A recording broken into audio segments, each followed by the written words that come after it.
chapter. So just a quick recap. Okay, so this chapter is all about international specialization, and which is here. So if you have your comparative advantage, so which means the cost of producing something is way lower than other countries, then you might think about specializing that product, and you will then rely on trade, on international trade. Yeah, and yeah, and you will see two types of international trade. Yeah, free trade or trade with some trade protection or trade barriers. Okay, and this chapter we are just focusing on the advantages or disadvantages of international specialization. Okay, yeah. So right, and yeah, yesterday we were up to here the advantages and disadvantages, and you can see for the advantages once again, yeah, the points they are most of them they are very connected to each other. Okay, right. So think about international specialization, which means that when you are doing that, you are able to sell, you are able to make more output. Okay, because now you are selling that one particular good to the world. Okay, so if there's an increase in output, then there will be so many other benefits coming from behind, right? So we see here economies of scale, right? Because of more output, and yeah, because there's more output, you have more employment and incomes, and you will see because of that, you will see a more economic growth possibly, and people they will have better living standards. Okay, and yeah, and once you are using international specialization, which means that now you prefer international trade. So if you do that, then you can actually enjoy some benefits from international trade. So like now you can enjoy more different variety of products, right? And because now you open your market to the world, so there will be more competition. So at the end, it will force you to become more efficient. Okay, otherwise, how do you compete with other countries? Okay, so these are the advantages, and we also talk about some of the disadvantages, right? So you can see the country it may be vulnerable when they're over specializing on products. Okay, so here these 2 points we talk about the 2 points yesterday. They are all because of over specialization. When you over specialize goods and services in your country, okay, then there will be two disadvantages here, right? So first of all, your country, okay, it may be bad for your country because you over rely on imports. So anytime when there is let's say war, then when people they cut off the export to you, then you'll be in deep trouble because now you really rely on the imports to sustain the living in your country. Okay, and if they cut off, and if they cut off all the resources, if they cut off all the energy sources, if they cut off all the food sources, then you'll be in deep trouble. Okay, so this is focusing on country perspective. Okay, and for the second point is also the problem of over specialization, but this point we focus on the economy. Okay, so here we focus more on the economy. All right, when you over specialize, what happens if you're good? Okay, if no one wants your good anymore, if no one wants your specialized goods or services anymore, so you can expect if that happens, the demand for your specialized goods or services will be decreased a lot.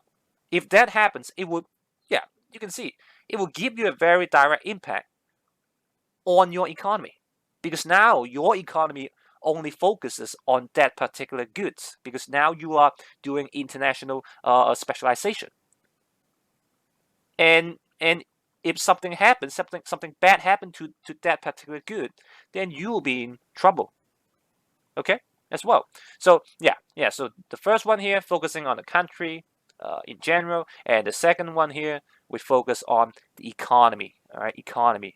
If you over specialize some products or some services.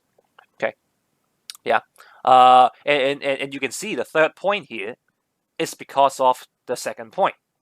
All right, if something bad happened to your specialized goods or services, then when you see the demand for that service or that good is being reduced, then you don't need more workers anymore.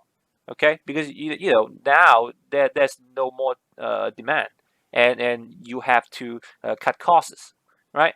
And when you have to cut costs, then yeah, some people they will lose their jobs. Okay, and and you earn less profit, right? So the economy should be in a very bad position. You will see like recessions, unemployment going up, yeah, etc., etc. All those macro effects. Okay, right? And also the fourth one. Look at this. Yeah.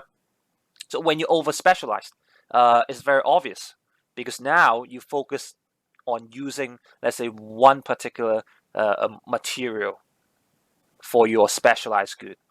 Okay, so you might experience this. Okay, there may be some over exploitation of that particular resource that you use for specialization. Okay, yeah. So so number four is possible, and at the end,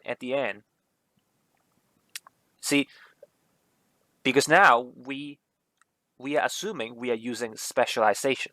If we're using international specialization, it means that we prefer using international trade.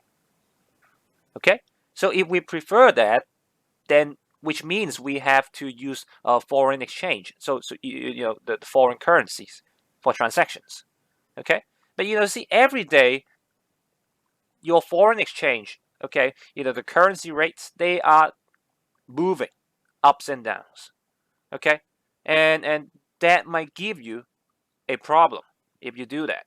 Okay, so let's say if you are having a huge you know appreciation in your country. Okay, so that means when people from other countries they want to buy your products, they have to spend much more. Okay, so if that's the case, then to your country, okay, your export revenue, because you have to export your specialized goods, right? Okay, then your export revenues will be reduced a lot because now you are trying to use international specialization, which means you prefer international trade. Okay, yeah. So to your domestic economy, it is bad because now you really rely on exports. Okay, yeah, because you just focus on producing one particular product, and you will import the rest of them from from the world. Okay, so same case, right? When you are experiencing depreciation, so which means your currency is the value is getting very low. Okay, if that happens when you are trying to import goods from other countries, you have to spend much more money. All right, so some people they may not be able to afford the imports, but now because of international specialization, you don't have the domestic industries for producing other products or services. So you see the over dependence, okay, the over dependency, and because of that, right, it might create some problems to your economy. Okay, when you are using international specialization. So right, right. So here, these are the disadvantages that you can see from international specialization. So international specialization is very close to international trade, right? So that's why some of the points they are quite similar. similar to each other. Yeah. So every time when you are revising this chapter, go back to the flow chart here. Okay, it will give you a much clear, you know, picture about what is going on, right, in these two chapters. All right. Okay. Okay. All right. So this is this is it. This is the chapter. Okay. And yeah, if you want some recap, so here there are some recaps here, right? So once again, right, specialization. Talking about country, you focus on one thing that you can produce it more efficient.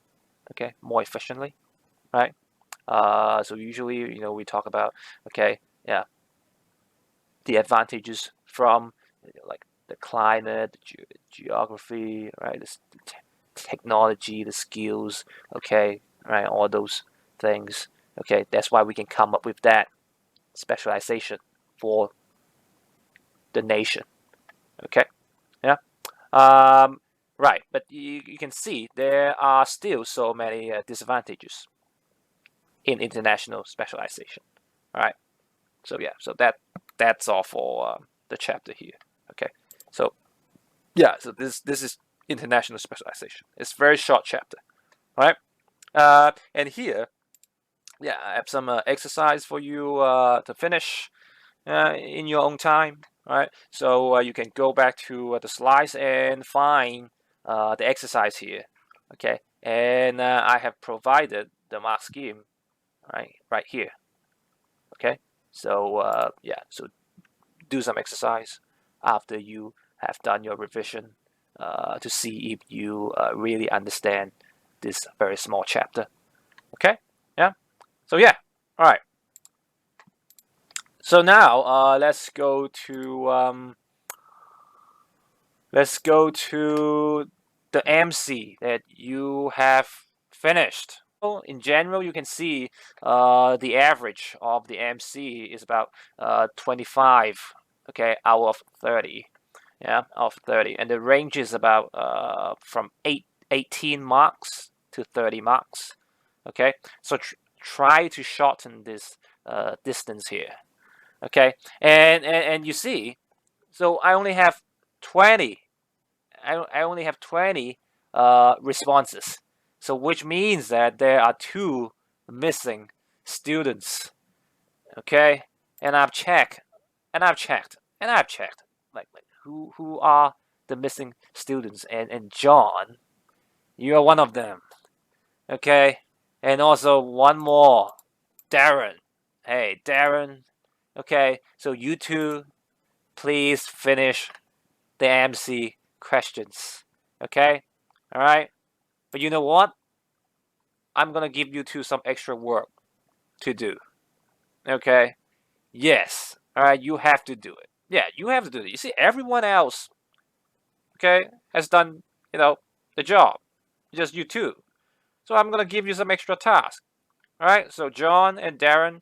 So I'm not gonna give you some extra econ questions. All right. I'm gonna give you something more physically demanding work. Okay. Yeah. No. All right. So I will send you to a past paper MC question. Okay, a set of MC questions. All right, and what you have to do, you have to do the same thing like this. No, you're gonna make yourself a Google form like this. All right, you're gonna make a Google form. Yeah, format just like this. All right. So I'll give you the material, and you just copy and paste all 30 questions into Google Forms and input the answers. All right. And then you share the Google Form with me so I can share, okay, with the others in the class. All right. So they can do more practice. It's good. Yeah. It's a good D. All right. Yeah. Well, and not only I'll share, your work to this class, I'm going to share your work to all 3 other econ classes. So yeah, your work is going to contribute, okay, to the entire year level. All right, yeah. So yeah, I'm pretty sure Ivan Don't worry about this. I'm pretty sure, as we are going along the way, there will be, always some people forgetting to finish the homework. And next time I might ask them to work on Kahoot. Okay? Yeah. So, but for now, let's make it this way. Okay, let's make some MC questions in Google Form, because you see here, it provides some very good statistics. So yeah, I'll give you the materials. I'll give you the materials. All right. So finish the work by the end of this week. All right. Finish the work by the end of this week and send it to me through email. All right. Okay.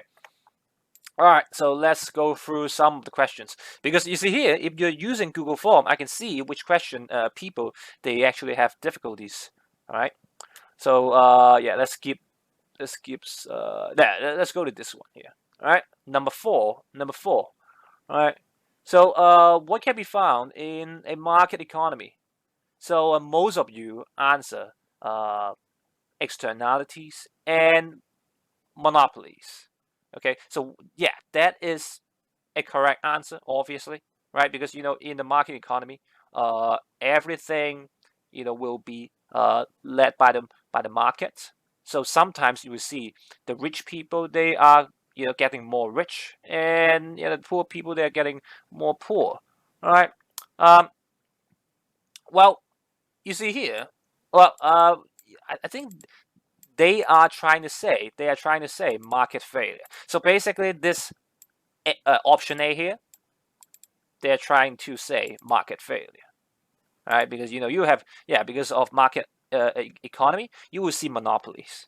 Right? You will see monopolies, and you will see some bad externalities, like very bad pollutions, because the private sectors, they don't care. They want to earn more profits, so they would not take care of the world around us. Okay. Well, see here is look here is just in theory. Okay, so they are asking for pure, okay, market economy. So in the opposite side, then you will see a pure public economy. So if that's the case, then we assume everything will be instructed according to government's plan. Okay, public economy, we focus on how to satisfy people in the society, right? It's more based on its society objective. Okay, so yeah, it's just in theory. In the real world, there's no such thing as pure market economy, pure public economy. You will not see that. You will not see that. Okay, even in North Korea, you will not see that. All right. Okay, so yeah, so here, if we have that assumption, then we know this is correct. And you see for B, C, D, okay, because now the question is asking for market economy, and for option B, public goods. So public goods are provided by the government, and you see here, you will not be able to see that in the market economy, because we assume there's no government intervention in a market economy, right? So this is wrong. Wrong. So anything about government will be wrong. So this here, wrong. And public corporations, all right? If there's no government intervention, there will be no public corporation. So C, obviously incorrect. If there's no government intervention, there's no tax. Okay? So B, C, D, they are all incorrect. Okay? Yeah? So you just have to realize, okay, the assumption that you need to have. All right. So that's number 4, and yeah, let's go to this question here. All right. So take a look at this question. Okay. Yeah. So now, which government directive will minimize the risk of market failure? Okay. So market failure, right? Market failure happens when, okay, there is an inefficiency in allocation of resources. Okay. So you can see for answer B, for answer B here. Okay, ensure the firm supply includes all areas which are expensive to service. Yeah, so this is good, because see here, this answer here, you are trying to satisfy all people's need. Okay, yeah, right. You are trying to allocate the resources in a more efficient way. Okay, so everyone will be happy about this. Okay, so why not A? Because of the first sentence here. Okay, yeah, ration water. So ration, basically that means you control. Okay, allow the firm to control the amount of water that they can get. So let's say, so everyone can only get one drip of water. Okay, so even though everyone gets some water, but that is not enough, because when we are talking about market failure, right? Yeah, if there's no market failure, so in a society, everyone should be happy. But now you allow the firm to control the amount of water that they can supply to the people. So that is bad. That's bad. So that's why A is not the answer. Okay, yeah, you want to make everyone happy. Okay, in order to make this market failure disappear. All right, so B is the most correct answer. Okay, yeah, and D is obviously incorrect. Instruct the firm to provide water only to those who can pay for it. That is basically, like is quite close to market economy. Yeah, and that will create market failure, right? So number 5, no, not correct. Okay. Uh,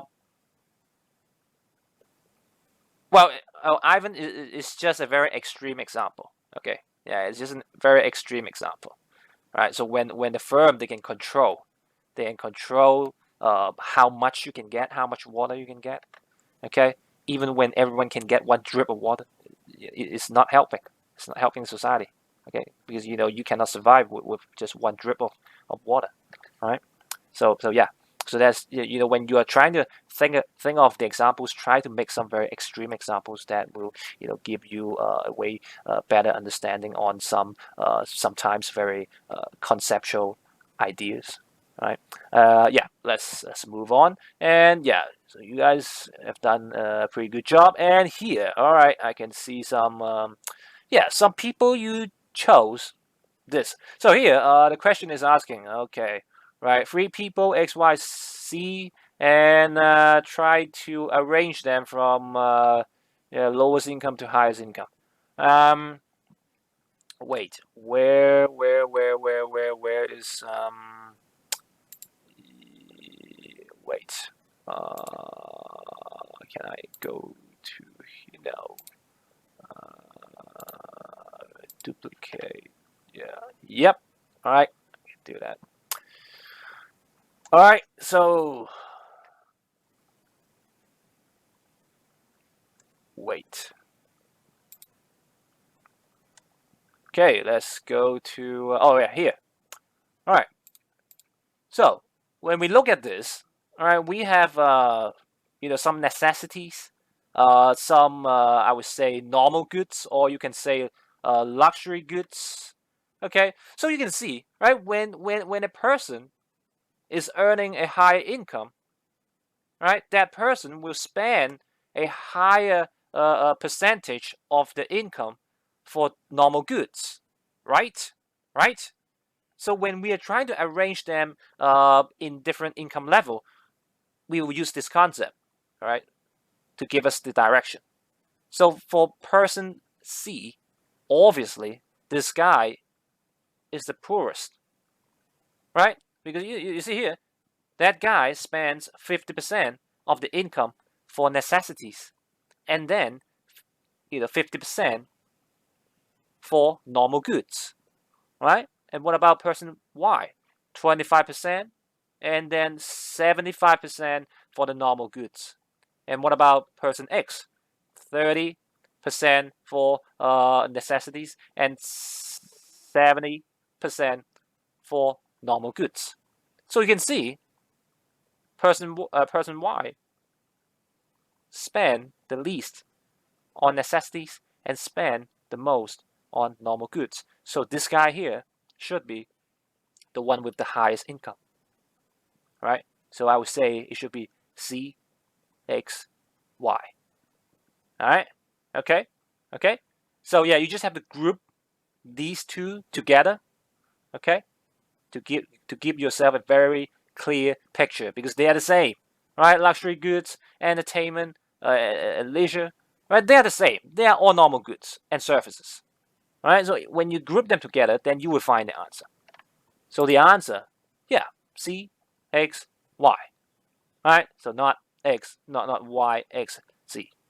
Okay, Y, like why is completely incorrect. Yeah, so this is, yeah, doesn't make any sense, right? So yeah, for those 5 of you, all right, so please go back and do some more revision.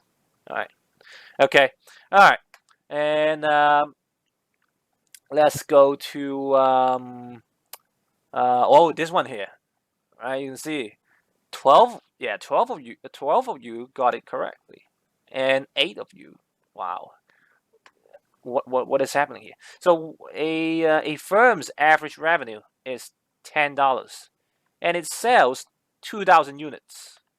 Okay, so they are asking for the firm's total revenue and the price of the product. All right, so total revenue, so simple. Average revenue, okay, and you use it to multiply by the 2,000 units, then you will get the total revenue, right? So that is 20,000. Yeah. All right. So when we go to 15, question 15. Yeah, average revenue is equal to price. Is just like that. Okay. So it is impossible to get option D. It is impossible. Like how come the price is $200? Like why? Okay, if you know the total revenue is $20,000, then why would you say the price is $200? Think about this. If the price is $200 and you are selling 2,000 units, then your total revenue will not be 20,000. You see, you get it, right? But you're contradicting yourself. Okay, so it's just like a very simple, and just give yourself another example. So let's say if you the good that you are selling, you sell it at $4 per unit, and now you have sold 10 units, right? So the total revenue should be 40. But what is the average revenue? 40, right? And divided by 10 units, then you'll get 4. So that is your average revenue. So your average revenue is equal to your price, basically. Okay? So yeah, so don't make that mistake again. All right, because that is one very big mistake. Okay? Right? You should not waste your score in a question like this. This doesn't look good at all. All right? Yeah. So question 15. Okay? Yeah. So yeah. All right. Okay. Cool. All right. So let's go to question 16. All right, 16. Okay, 16. So which measure would a government take to reduce a current account deficit? So we haven't learned current account yet. Okay, but it's basically trade deficit. So we are talking about balance of payment, right? So we talk about that in macroeconomics. So when you think about trade balance of payment or trade deficit, yeah, trade deficit means when the imports are more than the exports, right? So if you understand this now, then the answer is very clear. Okay, as long as I'm able to reduce the import, or if I'm able to increase the exports, then the deficit will be reduced. Okay, yeah.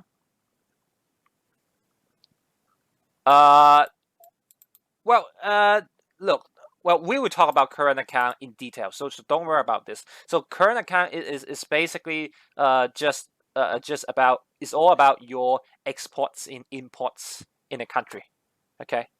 And then you will have different answers when you have different levels of them. Okay, so you will have like trade surplus, you will have like trade deficit. Okay, they are not the same. Okay, so Jesse, they're not the same. No, no, no, no. They are completely different. All right. The bank current account is just a check account. But when we talk about the current account in BOP, in bonds of payment, is a total different thing. Okay, so do not confuse. Yeah. So yeah. So when we talk about the current account in bonds of payment, it's all about exports and imports. Okay. Yeah. Yeah. The name is the same as the bank current account, but they are totally different. All right. So you see here, option A. Obviously, if you make tariffs, that will reduce the import in general. Okay, that will reduce the imports in general. So yeah, so the answer is A. All right, and B, C, D, they do not help. Okay, in this case, because when we talk about BOP, it's always about exports and imports. All right. Yeah. Okay. Yeah. So right, let's keep going. Okay, so one more, right here. Um, so which policy would be most likely to reduce unemployment in the short run? In the short run, okay. So I would say so is quite simple to answer a question like this. Okay, so here you can see some policies. Okay, and if you want to get yourself the correct answer, okay, when they ask you, so how do you reduce unemployment in a very short period of time? Usually, you will choose an answer which is directly related to some cost elements. Okay, right? Because you see here, B is the correct answer. So when you reduce the standard rate, the rate of income tax, okay, the income tax percentage, okay, so that is directly related to the cost, okay, for the firms. Yep, and if the firms they are aware of this, so yeah, so now they know this year they can spend less on the tax, okay, on the taxes, all right. So yeah, that will give you a very direct effect. But but if you are talking about something more institutional, yeah, like changing the form of privatization, changing the level of technology, changing the system of international trade, they will take some time. Okay, every time when you talk about something institutional, some yeah, you're changing the system, they will take some time. All right. So when a question very similar to this uh, is being asked, always choose the answer which is directly related to some very materialistic. Okay, materialistic, like this.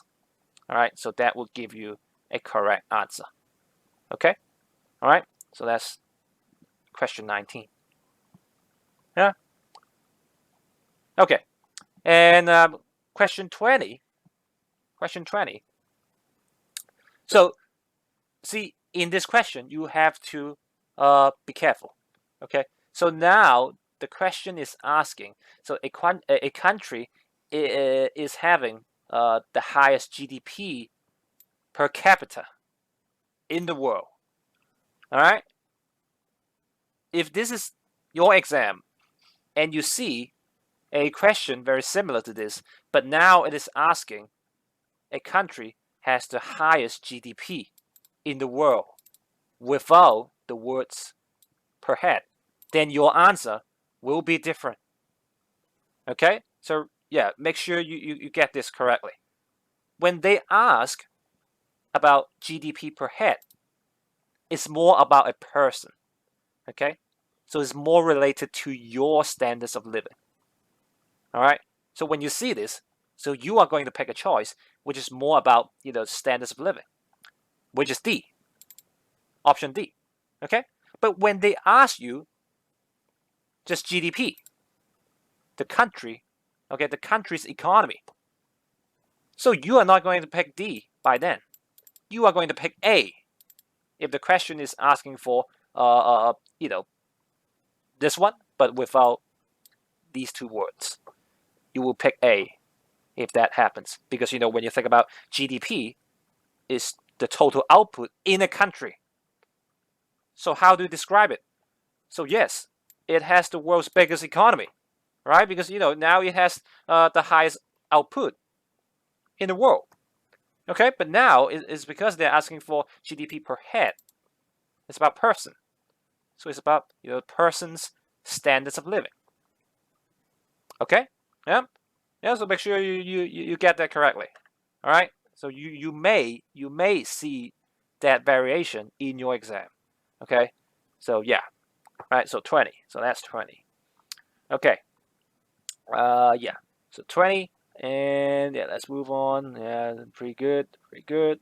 Yeah, pretty good. Not bad. Well, and question 30. When you take a look at this, it's just a very bad question. Okay, so I'm not gonna go detail in this question because it's just bad.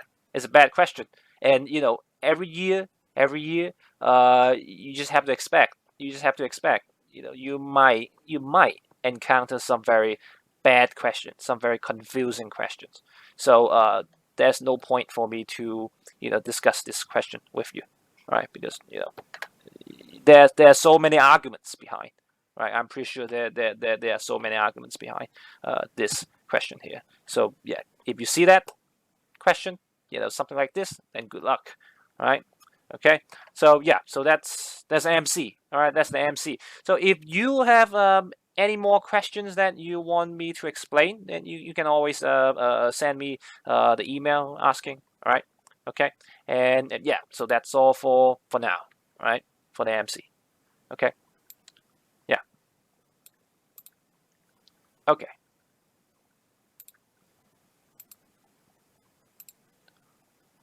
and I believe the homework that you have handed in last week. Okay, so we'll talk about that. Yeah, I have uploaded the mark scheme for that homework.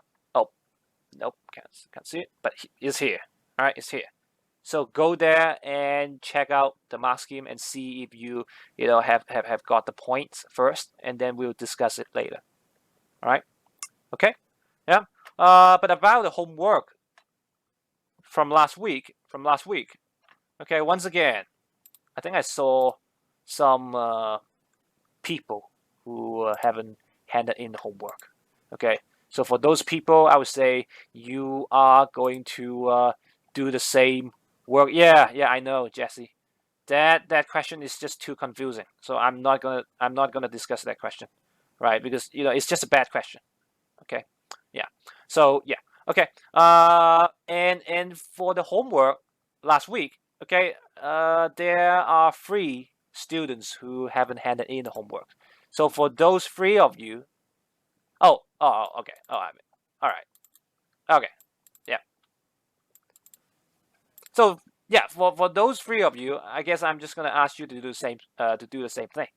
Okay, yeah, you just have to finish one set of MC questions using Google Form. Okay, so here are the names. Okay, here are the names. John, once again, John. Hey, come on. Come on. You, see here. Look. When we are under school suspension, okay, you need to realize you need better self-discipline. Okay, because the exam is approaching, and if you don't do the work, like how do you practice? Okay, it's for your own good. All right, you have to finish the homework. Okay, all right, and I don't want to keep nagging. Yeah, so finish your homework, John. So yeah, I'm gonna give you 2 MCs. okay, to finish for the Google form. All right, John, and also no, I'm just gonna say the names, okay, and also Carlos. All right, Carlos, finish the homework, okay, and I'll send you the MC as well, and Ethan. All right, Ethan, yeah, finish the work. Yeah, yeah, right. So finish the work, and I'll give you the MC. The homework from last week. The homework from last week. So take a look at this. No, not here. This one. This one here. Okay. So yeah. Anyway, all right. Finish your homework. Okay. All right, finish your homework, and there is another homework due today. All right. Okay. So yeah. All right. Yeah. Enough of the admin work. Yep. Let's go back to So now we still have like 13 minutes. So I guess I'm going to introduce the new chapter. All right. What? Yeah.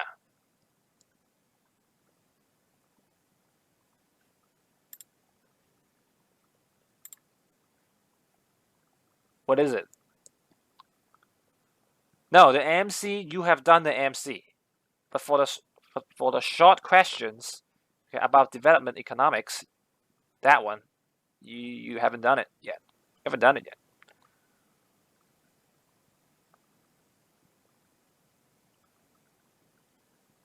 No, it is on Google Classroom. So you go to assignments and you will see. Okay, so you have done the MC already. Okay, but there's another homework that you haven't done.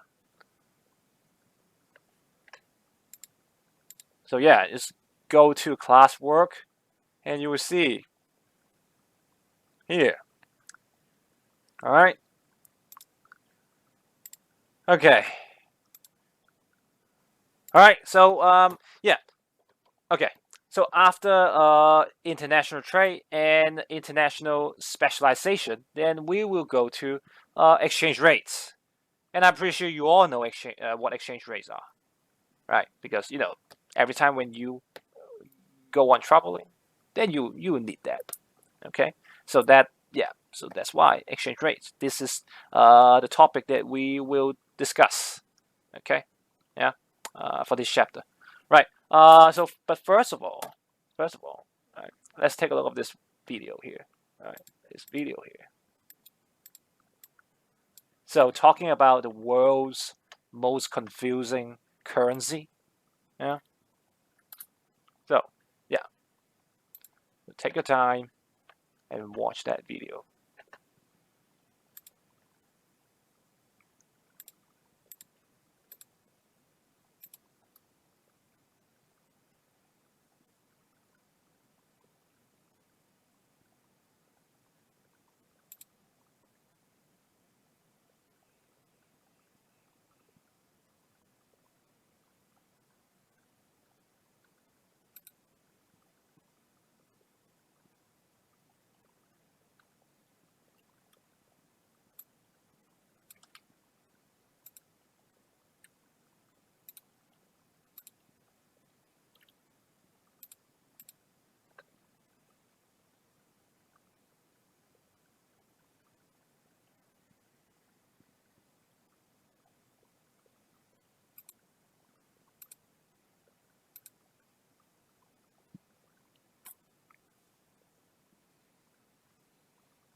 Okay, so have you watched the video? So you can see, right? Currency exchange. Okay, sometimes they are very confusing. They are very confusing, especially if you are in a not so very developed country. Okay, and yeah, those currency exchange, they will drive you crazy. Okay, right? So this is what we are going to learn, all right, for this chapter. Okay. Um,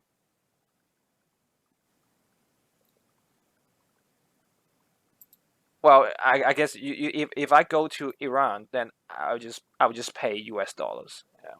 I think I think they will prefer U.S. dollars than the Tuman or Rio. But anyway, okay. So yeah, so this is the chapter. Okay.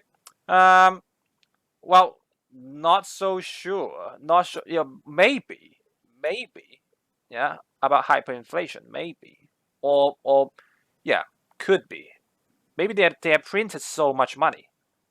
Yeah, that could be a reason. Yeah, they have printed so much money for some reasons, right? But it takes some more research, yeah, to find out. Okay, so yeah, so currency. So we all call that currency. Okay, so different economies they use different currencies, right? Americans they use USD, and Europeans they use Euro. Yeah, we use Hong Kong dollars, and Chinese people they use RMB, and so it goes on and on and on and on. Okay, and you know that well, the vendors. Well, you see here vendors. So basically the shops, okay, they do not accept other currencies other than the local currencies, okay, except for some countries, right? Like Cambodia. If you go to Cambodia, you need to bring some USD with you, otherwise it's very hard to survive in Cambodia. Okay, yeah, they accept USD more than the currency that they use in that country. Okay, but usually in so many different countries, they will only accept the local currency. Okay, yeah, and yeah, so that's why every time when you are trying to go to other countries, or when you are trying to invest in other countries, you need to transfer your currency to that you know country's currency first.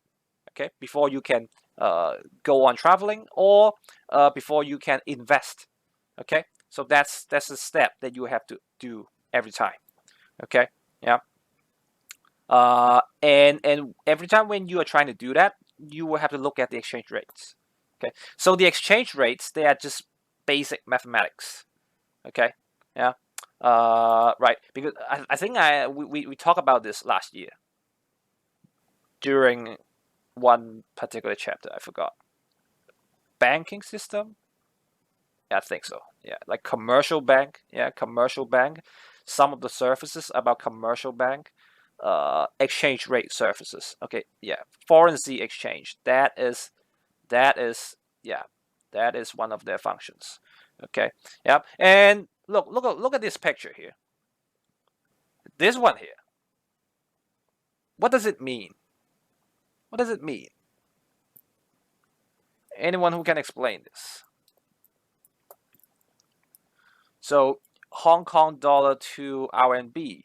Okay, so okay, can you give me how do they do that? Yeah, how much Hong Kong dollar to how much RMB? Okay, all right, 1,000 Hong Kong dollar to yeah, right, 896 RMB, or you can just say 1 Hong Kong dollar to you know 89 cents. Yeah, approximately. Okay. Yeah. Right. So you can see that. Okay. So usually when you go to once again when you go to those shops, okay, those money exchange shop, then you will see. All right. So this is when they are trying to uh, sell you the RMB. Okay. When they're trying to sell you the RMB, they have one exchange rate. Okay. But when they're trying to buy it, they have another exchange rate. Okay, right here. Yeah, it might not be clear enough. Yeah, but here, yeah, they try to earn more. So you can think about this. When you are trying to buy RMB in this shop, okay, let's say now you have $1, one Hong Kong dollar with you, and if you buy RMB from this shop, then you will get about 89 cents, right? Right? So now you have paid $1 to that shop, and they will give you 89 cents in RMB. But let's say you are just very stupid, and now you want your dollar back. Okay, but now you have your 89 RMB, 89 cents with you. Okay, so do you think you are able to get that $1 back?